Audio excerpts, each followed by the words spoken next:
Lockout doesn't work, so basically Twinloc just broken down. Have you heard something like that? If you didn't, now you will. What I did make it work until I get the replacement was just add a zip tie to connect those. So that kind of enabled me to do fully locked or fully unlocked position. Now once I have a replacement, I don't need to do those tricks.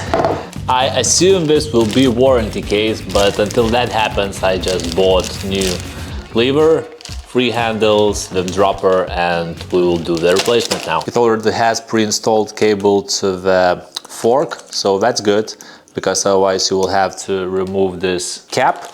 And it also has replacement parts if you want to do that without the dropper lever. You can just remove that and install different internals under this cover. So I might cover this in the future, but for now we are just going make the snap of the lever. You have to undo the lockout for fork, suspension, as well as that's not a good idea to do that. I will have to remove a dropper.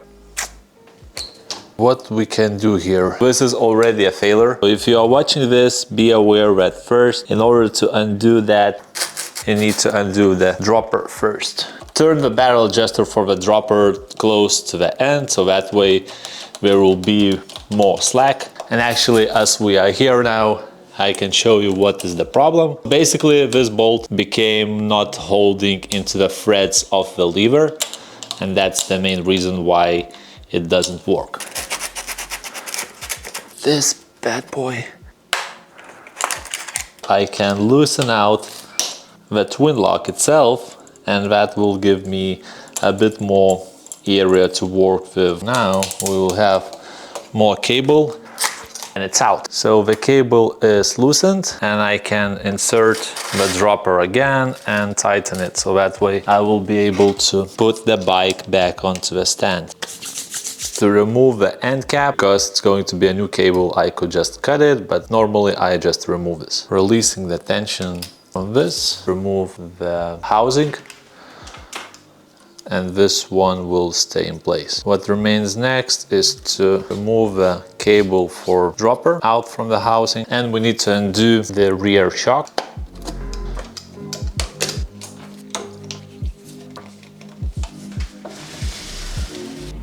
Usually this is what I do with the bolt which holds the cable. So I turn this in order to remove it easily.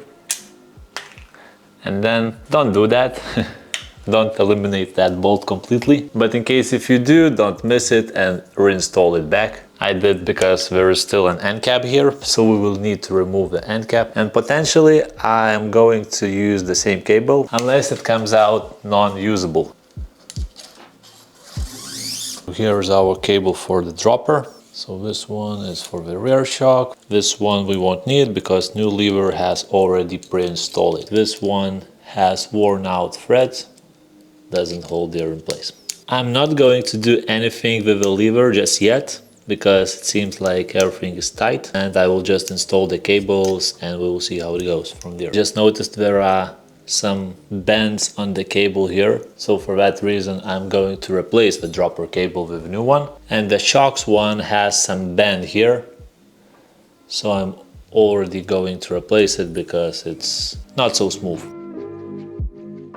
Such things like cables, I tend to have them as a spare at home because you never know when it might get wrong, so that just makes my life easier. For the dropper I'm going to use Jaguar's cable. The funny thing is that now I don't know which is which, the shorter or the longer. In order to have the lever in place, I will just pre-install it. I kind of thought that they have Sparks cables, but apparently I no longer have them, so I will just install the new cable shock as well. Important thing to mention when installing the cable for the shock, install it from the back end of the lever. So now I can work with the cable for the shock. I will showcase how to deal with it later. Remaining thing left is to install the cable for front fork. When doing so, you need to remove ideally the end caps, just to make sure that the cable doesn't stretch out at the end. And in order not to repeat the same process again, I will just show you how I deal with the rear shock. So at the barrel adjuster, make sure that you turn it almost full stop to the end. So it will be like this. This one is for the rear shock. Move it as much to the end as possible, so you will have a lot of area to tighten the cable. Don't cut the cable too early, so it's better not to do so. Put the cable through the hole under a pinch bolt. Remember, this procedure is being done with fully open position because there is no tension yet at the front. So what you're going to do here is to make sure that you leave a bit slack in the cable, so that way it won't be over tightened. Make sure there is no huge loop here and tighten the cable. What this essentially is going to do is to make sure that the cable sticks in place, and with barrel adjuster you will be able to adjust the tension, so we will see whether it will need a bit more tightening once everything is set up there, but this is just initial beginning. If you cut it too early, then you might have to add yet another cable. Now it's time to install the wheel back in order to be able to put the bike on the ground and make adjustments to those cables, as well as work the dropper, as now the dropper is being used to hold the bike in place.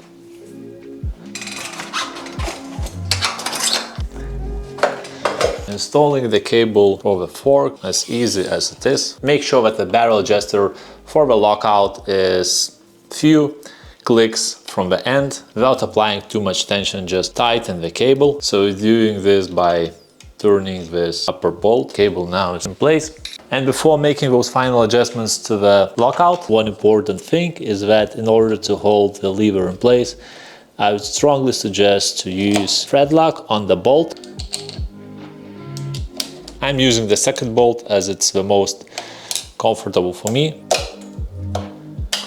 And now it's tweaking time. So we have two loose front fork and it doesn't lock, so you just add the tension until it holds. Actually, this new lever feels like out of this world, so it's completely different story from what it was the old one. I assume that it was already worn out, because it's like day and night experience. And now the rear, so it doesn't lock still. We add tension, not yet, not yet. All right, so I guess if this wasn't cut in, I will have to repeat the process made previously, because there's not enough tension and we almost run out on the barrel adjuster. So it's minor thing, we'll repeat it a bit later. But now it's the last remaining thing, the dropper. Few things to do here is to make it clean. Clean the inside of the seat tube as well. For everything which includes carbon versus metal, aluminum, I use carbon paste. So now our job will be, actually I will make some adjustments to these.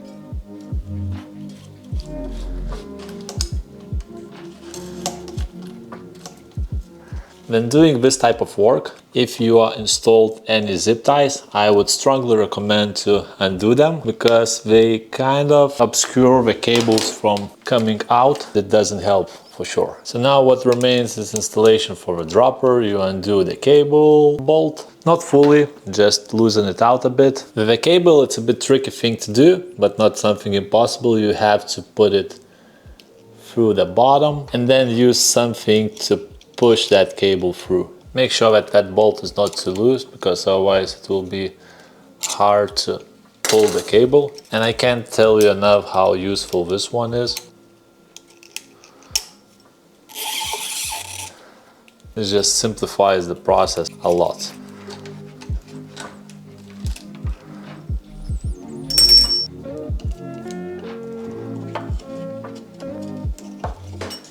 Is it needed to apply the paste? I don't know, but I just do it. I don't need to regret it.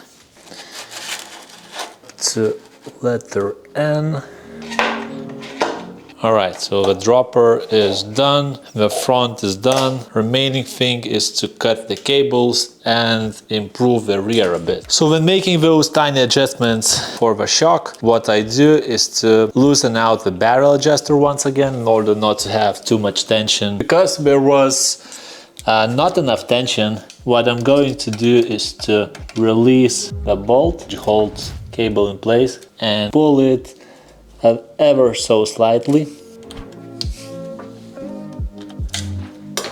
One important thing to mention about the rear shock is that once you tighten the cable, the new title should be straight ahead at top, so that way you will know that it's not to over tighten it. That's it. We are done with this. Apply the end caps, cut the cables, and we'll be off to go. Adding used end cap as I'm in a rush. And last remaining thing is to do the same with the rear. Now I can enable the lockout. When applying the end cap, you can enable the lockout. It will turn it for your favor, and all you have to do is just to push this down.